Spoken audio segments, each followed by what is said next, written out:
এইটুকু বলতে চাই, কবি এবং সুসাহিত্যিক অনেকেরই শ্রদ্ধাভাজন বিশ্ব বাংলা সাংস্কৃতিক পরিষদের সভাপতির আয়োজনে এই অনুষ্ঠানে আসতে পারে আমি নিজেকে ধন্য মনে করছি এবং আমি ওনার সাংগঠনিক এবং ব্যক্তিগত জীবনে সার্বিক সফলতা কামনা করে আজকে। আর সাংবাদিকতা হচ্ছে আমার শখ। আমি আছি যুগবেরী পত্রিকায়, আর এখন আছি বিশ্ব বাংলা সাহিত্য সাংস্কৃতিক পরিষদের সাথে। প্রত্যেক দায়িত্বশীলকে শুভেচ্ছা ও আন্তরিক অভিনন্দন জানাচ্ছি এবং তাদের সার্বিক সব এই যে প্রচেষ্টাতে আমাকে সাথে পাবেন এই আশ্বাস ব্যক্ত করে সবাইকে আবার ধন্যবাদ জানিয়ে আমার পরিচয় করবো এবং শেষ করছি। আসসালামু আলাইকুম। দেখে আমার খুব ধন্যবাদ এবং সবাইকে আমার অশেষ ধন্যবাদ। আজকের এই দিনে সবাইকে দেখে আমার খুবই ভালো লাগছে।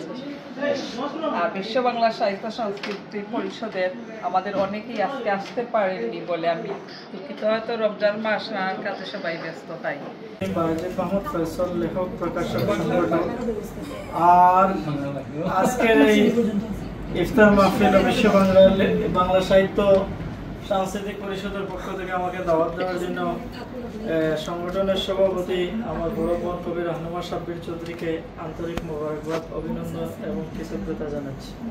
সবাই সুযোগ্য সভাপতি পেয়েছি, যিনি আসলে একজন মানবিক মানুষ, একজন প্রকৃত সংগঠক এবং একজন সুলেখক। আসলে তার সাথে সম্পৃক্ত হয়ে এই সংগঠনকে আমরা যে ধারাবাহিকতা বজায় রেখেছি, ইনশাআল্লাহ সবার দৃষ্টি আকর্ষণ করেছে এবং ভবিষ্যতেও করবে। এই সংগঠনে প্রকৃতপক্ষে সাহিত্য চর্চা হয়, এই সংগঠনে মানবতার চাষ হয়, এই সংগঠনে অনেক কিছু অনুকরণীয় যা আপনারা অবশ্যই সবসময় আপনাদের দৃষ্টিতে অবলোকন হয়।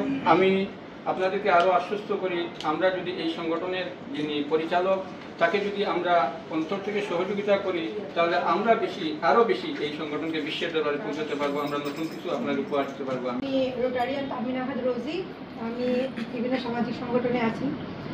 আমার এই বিশ্ব বাংলা সাহিত্য সাংস্কৃতিক পরিষদের আমার পরিচয় হচ্ছে আমি সবার খালা। খালাটা হচ্ছে সবার খালা বলছি, মানে এই পরিষদের সবাই আমাকে খালা নামে ডাকে, কারণ মনি খালা ছোট ভাইয়ের শাশুড়ি আমি। মুসলমান জাতি হচ্ছে সারা দুনিয়ার মানুষের কাছে ট্রাফিক স্বরূপ। এই জাতি দুনিয়ার বিভ্রান্ত মানুষদের সঠিক পথ দেখাবে। সঠিক পথ দেখানোর জন্য তার একটা শিক্ষাও নেওয়া দরকার, তার একটা প্রস্তুতি নেওয়া দরকার, তার একটা ট্রেনিং নেওয়া দরকার। এইভাবে যে শিক্ষা ট্রেনিং সবগুলোর একটা মুখ্য সুযোগ হলো রমজান মাস। ইউনিভার্সিটি সাহিত্য জগতে আমার সিনিয়র, আমার গুরু হচ্ছেন রান্না ভাষা বিমলিমার হাত ধরে এসে আমি বিশ্ব বাংলা সাহিত্য পরিষদে আছি।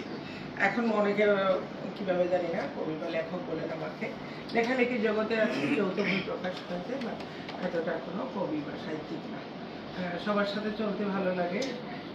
বিশ্ব বাংলা সাহিত্য